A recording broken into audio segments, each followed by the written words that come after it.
Bonjour à tous, ici c'est Carla Valle-Clan. Je ne sais pas si on a déjà rencontré dans quelques réunions de la convention, de les conventions des Bâle, Stockholm et Rotterdam.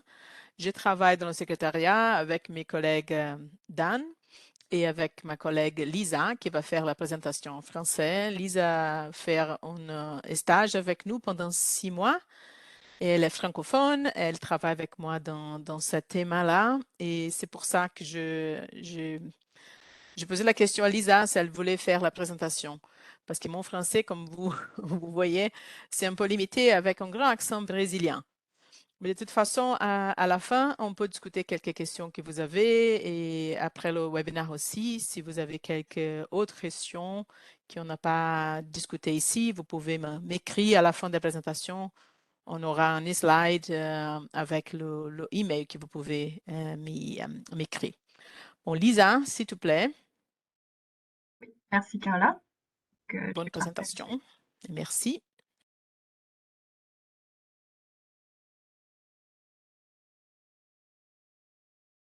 Est-ce que tu peux voir mon écran? Oui, mais c'est pas dans le mode de présentation encore, hein. Ouais.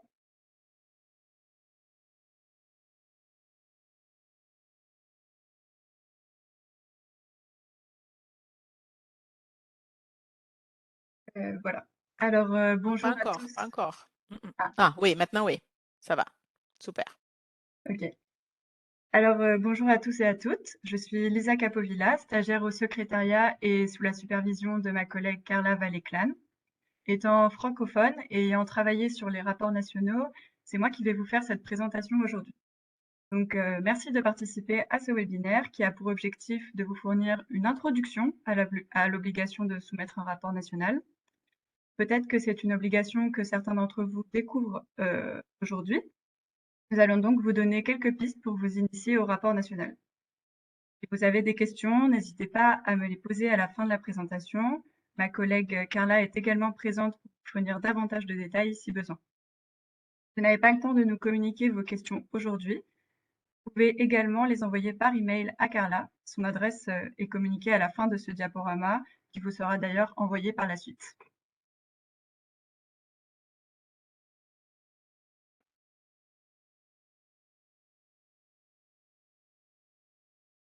Donc voici les sujets qui vont être abordés aujourd'hui. Nous allons dans un premier temps comprendre l'importance d'établir un rapport national, puis ses aspects pratiques, les derniers changements en date et l'aide fournie par le secrétariat, et nous conclurons avec la plateforme d'analyse des rapports, le Reporting Dashboard.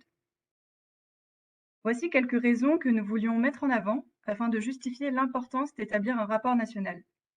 L'obligation de ce rapport n'a pas été créée par le secrétariat, mais est inscrite dans le texte de la Convention et a été décidée par les parties. La bulle du haut du schéma fait référence aux objectifs développement durable de l'ONU. Un indicateur est en effet calculé sur la base de soumission ou non d'un rapport national. Cet indicateur permet d'évaluer la contribution du pays aux objectifs développement durable. À gauche, la raison probablement la plus importante, vous pouvez constater qu'établir un rapport national est également important pour votre pays. En collectant des données sur votre propre pays, cela vous permet d'identifier d'éventuels problèmes d'implémentation et de réfléchir avec nous à des solutions. L'intérêt de cette collecte de données est également d'évaluer l'efficacité de la Convention dans son ensemble. C'est l'idée à la droite de ce schéma. Il y a plusieurs types d'évaluations possibles.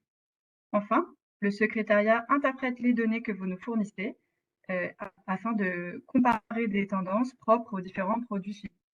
C'est pour cela que nous appelons à produire ce rapport. Sur ce graphique, vous pouvez voir les statistiques de soumission du rapport. On ne montre pas ici le 5e cycle qui correspond à celui de cette année. En orange, vous pouvez voir le nombre de parties ayant soumis un rapport, donc dans les délais en vert et en retard en violet. Comme vous pouvez le constater, nous sommes toujours autour de 50% de soumission des rapports, ce qui n'est pas un assez bon résultat par rapport à ce qui est attendu. Cela ne nous permet pas de faire une véritable évaluation de l'efficacité de la Convention, car nous ne savons pas ce qu'il se passe pour les 50% restants. Lorsque nous collectons vos informations, nous pouvons réaliser ce type de graphique. À gauche sont représentées les statistiques concernant les POPs initiaux et à droite pour les POPs listés plus récemment. En bleu, c'est la plupart des pays ayant implémenté des mesures pour contrôler ces POPs, tandis qu'en rouge, ce sont les pays qui l'ont bien mis en place, et en gris, ce sont les données manquantes. Vous pouvez observer qu'à droite, pour les POPs listés plus récemment, le nombre de pays pour lesquels les données sont manquantes est très important. Cela prouve qu'il y a encore beaucoup de chemin à faire et souligne encore une fois l'importance de fournir un rapport national. Voici un autre type de graphique que nous avons pu construire grâce à vos données. Nous avons observé, grâce à ce graphique, une forte baisse depuis 2010 d'utilisation du DDT en Afrique subsaharienne. Cette évolution n'est cependant pas observable dans toutes les parties du monde. Donc ce type de graphique nous permet de planifier et de cibler des aides techniques pour certaines régions du monde qui en auraient plus besoin. Nous allons maintenant passer aux explications pratiques de cette présentation. Voici l'article 15 qui correspond au mandat de création du questionnaire du rapport national. Pour rappel, le mandat a été formulé par les parties et non pas par le secrétariat. Les points 2A et 2B indiquent l'obligation de fournir des informations sur les quantités produites, importées, exportées, ainsi que les pays d'import et d'export. Les points de l'article ont été développés en un questionnaire constitué de 5 parties. Vous devez le compléter et le soumettre tous les 4 ans grâce à la plateforme en ligne Stockholm Convention Electronic Reporting System. Sur cette diapositive, vous pouvez voir les sujets des données quantitatives qui vous sont demandées. Dans la partie B, il vous faut fournir des données de production, d'exportation, d'importation de substances chimiques, mais aussi les productions non intentionnelles et les informations sur les stocks et les déchets. Dans la partie C, on se concentre sur les PCB et la partie D sur les SPFO. Les parties vous demanderont également de fournir des données qualitatives. Nous n'avons pas représenté ici les parties A et E qui ne demandent que des données qualitatives. Donc, la partie A demandera des informations, par exemple, sur le point de contact officiel, tandis que la partie E permet surtout de conclure le rapport. Toutes ces parties correspondent à plusieurs pages. Certains nous demandent parfois pourquoi certaines sections de POPs sont plus longues que d'autres. Et en fait, cela correspond généralement à une demande de la COP d'amplifier une certaine section par rapport à une autre. Nous en arrivons donc à la troisième partie de cette présentation, à savoir les aides et les changements réalisés par le secrétariat. À la demande de la COP, le format a été mis à jour afin d'inclure les nouveaux produits listés lors des COP 8 et 9. À chaque listage de nouveaux produits, nous développons un document d'aide pour son inventaire et le mettons à disposition sur le site. Vous pouvez y accéder via le lien situé sur cette diapositive. Nous avons amélioré le format en prenant en compte vos retours, l'évaluation d'efficacité et les leçons retenues sur les différentes évaluations. La date limite de soumission du 5e cycle de rapports nationaux est le 31 août de cette année. Comptons vraiment sur vous pour le soumettre. Les parties peuvent recevoir différents types d'aides pour remplir ce questionnaire. D'abord, le secrétariat fournit un retour individualisé sur votre dernier rapport, celui du 4e cycle, qui devrait vous permettre d'améliorer le 5e. Dans ce retour, nous vous indiquons les problèmes que nous avons pu constater ou les erreurs potentielles. Par exemple, si les quantités indiquées varient radicalement, nous attirons votre attention dessus afin de vérifier que ces chiffres reflètent bien la réalité de votre pays et que ces variations ne sont pas le fruit d'une simple erreur de remplissage. Si vous n'avez pas reçu de retour, veuillez l'indiquer à ma collègue Carla qui vous recontactera. Des manuels pour vous guider à travers la plateforme en ligne et à travers le contenu des différentes questions du questionnaire sont disponibles sur le site. Vous y trouverez également les documents d'orientation pour les inventaires des POPs. Des webinaires peuvent être mis en place pour votre équipe si le besoin se présente. Autrement, il existe des ateliers qui sont organisés par région et vous pourriez être amené à être invité à celui de votre région.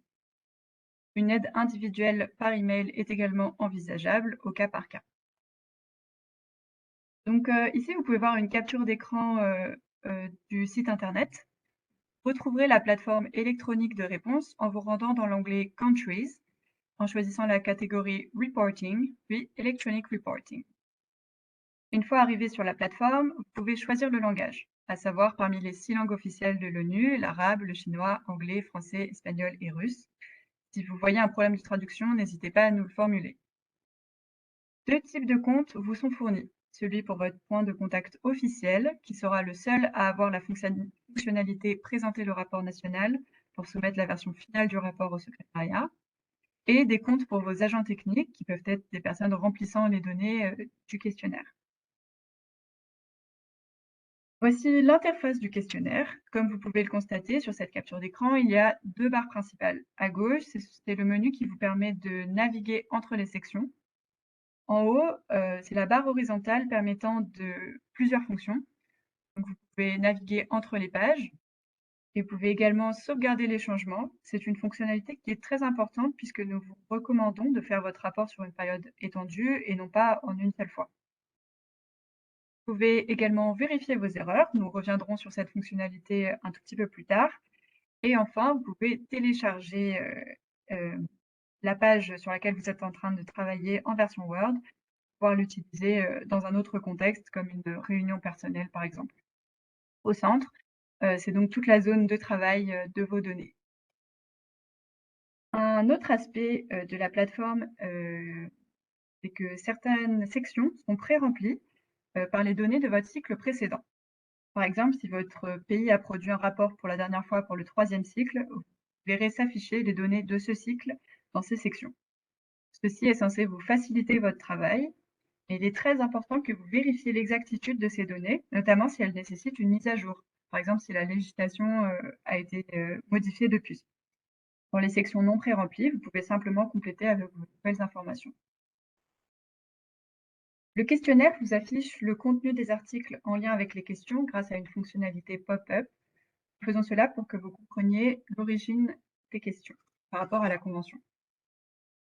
Un autre détail sur lequel nous voulions attirer votre attention est l'existence de questions conditionnelles.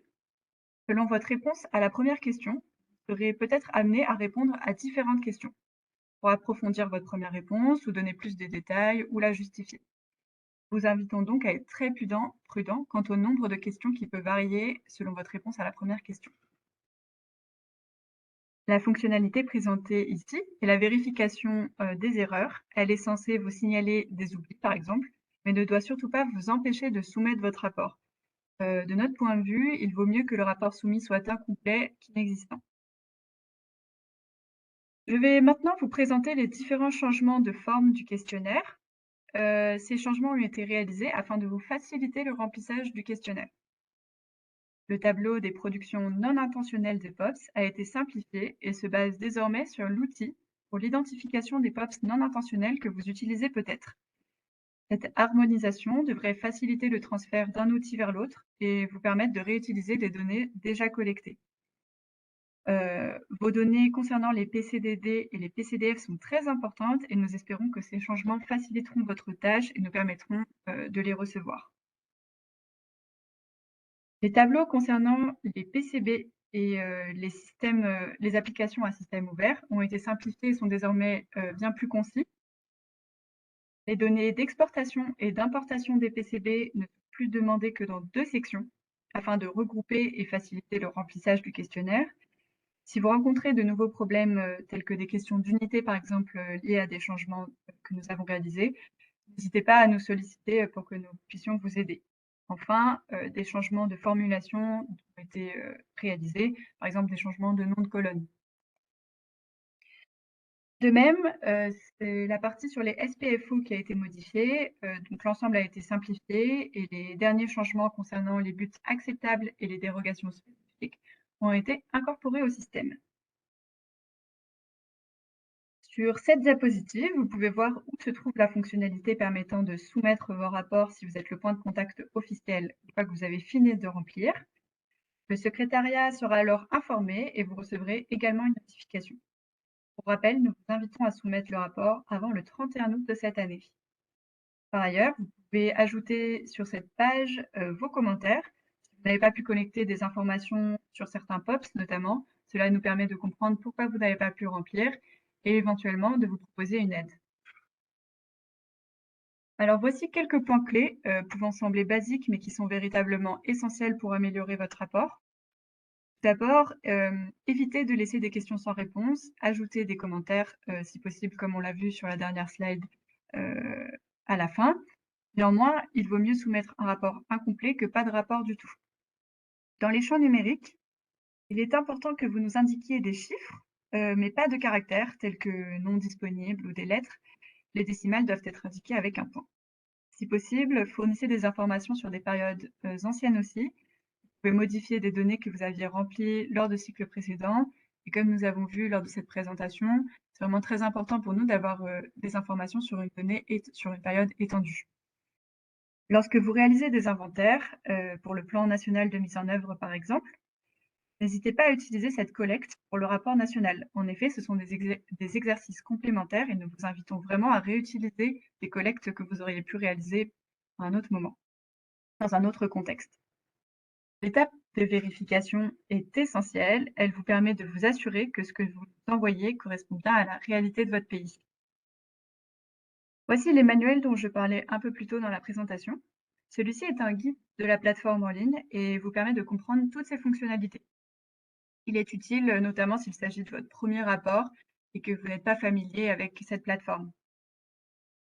Celui-ci vous guidera par rapport au contenu de ce qui est demandé dans le questionnaire et ces deux manuels sont disponibles sur le site web du secrétariat.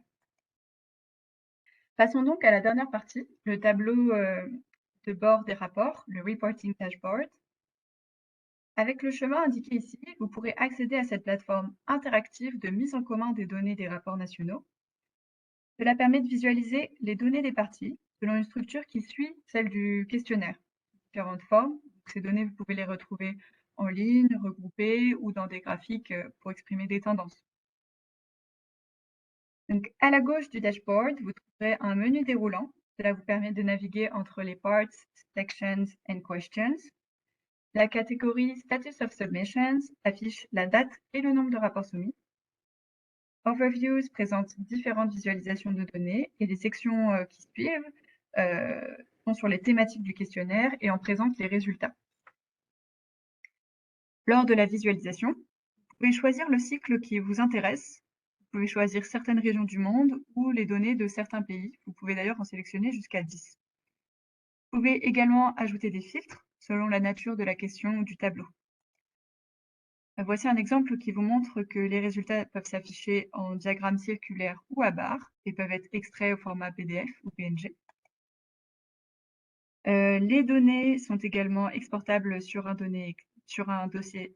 fichier Excel, pardon. Et la visualisation par année est également possible. Donc toutes ces fonctionnalités, elles peuvent tout être utiles si vous êtes amené à faire une présentation ou à écrire une publication sur votre pays. Et donc c'est pour cela aussi que nous les mettons à disposition. Voici un exemple de ce que vous pouvez voir sous la section Status of Submissions. Et voici un dernier exemple qu'offre le dashboard. Donc, en cliquant sur la deuxième section d'Overviews, vous pouvez visualiser les données de production des produits chimiques couverts par la Convention sous forme de cartes. Nous pouvons constater que le manque de données est très important. Ce sont tous les pays qui sont en gris. De manière générale, donc sur cette plateforme, si vous constatez une erreur ou si vous avez des suggestions d'amélioration, n'hésitez pas à nous les communiquer. La présentation est désormais terminée. Je vous invite à poser des questions et je vous remercie pour votre attention. Voici également l'adresse mail de ma collègue Carla. Merci beaucoup, Lisa. Est-ce qu'il y en a quelques questions, s'il vous plaît?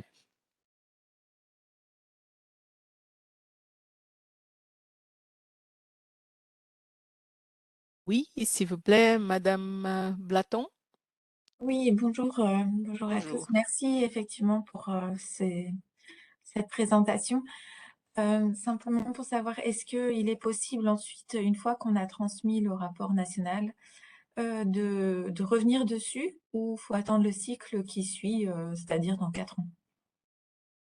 Bon, si vous avez soumis votre rapport, il est fermé. Mais D'accord, s'il y a quelque chose à réparer, à fixer, etc., vous pouvez se communiquer avec nous au secrétariat et on va faire le changement pour vous. Mais une d'accord, fois qu'il est soumis, c'est fini pour ce cycle en principe. L'exception, c'est ça que je dis. S'il y a quelques facteurs qu'on observe, qu'on a fait une erreur et qu'on a peut-être quelques changements importants, on peut le faire pour vous. très bien. OK, merci. Merci. Merci. Il y a deux autres personnes. Diallo, s'il vous plaît. Et si vous pouvez nous dire de quel pays venez-vous, s'il vous plaît? Oui, rebonjour, c'est Madame Diallo de la Guinée. Guinée. Bon, à peu près, ma question rejoint un peu la précédente question. Et c'est par rapport à la soumission des rapports. Parce que nous, actuellement, on est à la phase de l'actualisation de notre PNM. Et dans le cadre de l'actualisation de ce PNM, il y a le rapport qui est inclus là-dedans. Et jusqu'à présent, on n'a pas entamé le processus d'actualisation. Et là, je ne sais pas comment ça va se passer parce que le dernier délai, c'est le 31 août. Et nous n'avons pas de nouvelles données à intégrer dans le rapport et qu'est-ce qu'il faut faire par rapport à ça. Je vous remercie. Merci à vous. Est-ce que vous savez déjà quand vous auriez les informations de projet disponibles? Si c'est prochainement ou si va... Mais pas avant le 31 août quand même, parce que là, le projet, on a discuté du projet à la COP à Genève, en marge de la COP. Et c'est en cours de démarrage. Il y a plusieurs pays quand même africains qui font partie. Je crois qu'on est 7 pays plus 2 autres pays satellites. OK. Et on est en cours de démarrage jusqu'à présent. Je pense que dans ces cas-là, ça sera mieux. C'est une option, mais ça sera mieux. Et je peux vous aider en parlant avec la personne qui vous aide avec le projet. Si c'est quelqu'un de UNEP ou UNDP, on pourrait avoir une petite réunion, nous 3 ou 4, pour discuter. Mais dans mon avis, je pense que la meilleure option est de faire un rapport maintenant, même si c'est incomplet. Et après, pour la prochaine fois, dans 4 années d'aujourd'hui, vous auriez plus d'informations et le 6e rapport sera mieux que le 5e. Mais pour éviter que vous n'avez pas de rapport maintenant, et normalement les projets durent en une duration grande, et c'est important d'avoir l'information de votre pays maintenant, même si c'est incomplet. De cette façon, je suggère ça comme action et je suis disponible pour discuter avec vous après le webinaire si vous voulez. OK, c'est noté, merci. Merci à vous. C'est quelle agence fait le projet avec vous? C'est UNEP, UNDP, UNIDO? Oui, c'est l'UNEP. UNEP, c'est C'est Michaela l'UNEP oui, avec le centre de Bâle de Dakar. de Et, Dakar. Oui, ouais. c'est Michaela de UNEP, je peux parler avec elle. C'est Jintendra, vous savez le nombre de collègues de UNEP qui Bon, je travaillent. me souvenais de Anna, de Ludovic et Ludovic. euh, OK. Je peux parler avec eux pour savoir comment on doit faire et on reste en contact pour ça. OK, merci madame. Merci à vous. Et il y a quelqu'un d'autre? Vincela, s'il vous plaît? Oh, oui, Wenceslas, vous m'entendez? Wenceslas. Oui, Oui, d'accord. Gabon, c'est ça? Exactement, c'est le Gabon. Alors, merci pour la présentation. C'était très clair, et très fluide et très limpide. Moi, je suis pas le point focal de la Convention de Stockholm. Je suis le point focal de la Convention de Rotterdam. Mais je suis également chef de service, coordination nationale des conventions environnementales au niveau du Gabon, donc au niveau du ministère de l'Environnement. Et mon collègue qui s'occupe, enfin mes 2 collègues qui sont en charge de la Convention de Stockholm, je crois qu'ils sont en déplacement, notamment Monsieur Mouiri, qui s'est connecté d'abord le matin là, et avec Monsieur Mboza. Mais j'ai un regard sur les conventions, notamment la Convention de Stockholm. Euh, de manière générale, je me rejoins à la question de Madame, en fait, à la préoccupation de Madame Diallo. Nous, au Gabon, on n'a même pas encore commencé, donc on n'a même pas de PNM. Même l'état de lieu, on n'a encore rien fait. Donc, à ce stade, qu'est-ce que nous pouvons vraiment faire pour vraiment s'arrimer, prendre le train en marche, comme on dit, pour pouvoir, nous, et en même temps, élaborer le PNM, faire vraiment les rapports comme il le faut concrètement.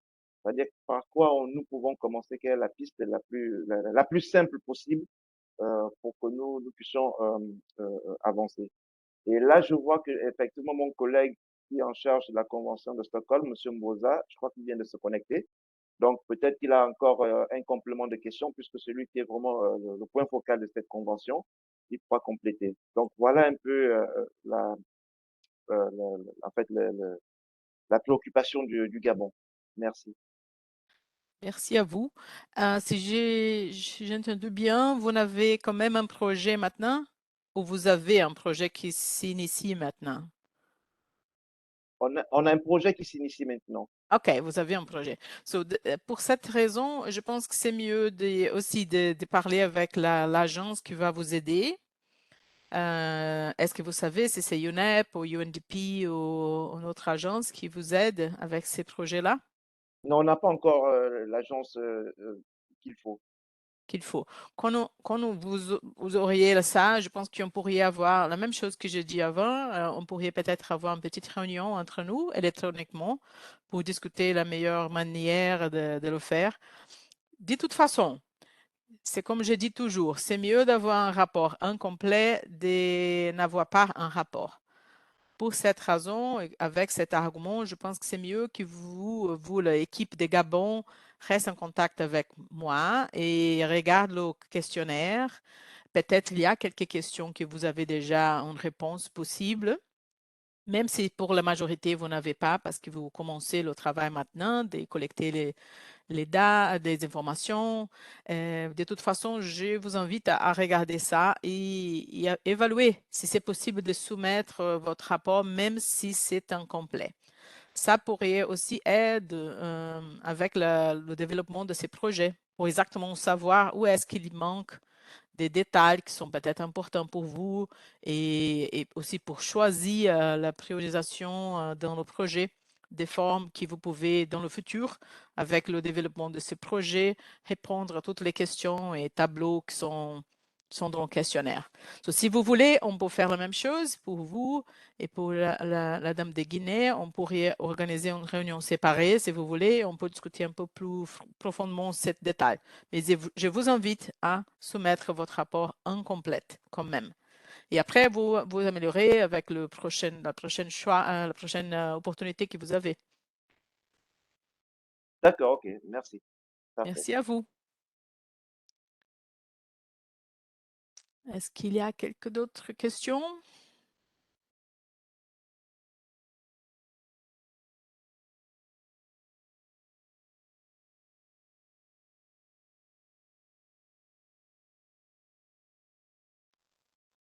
Bon, merci beaucoup. Dans cette façon, je pense on peut finir la réunion aujourd'hui.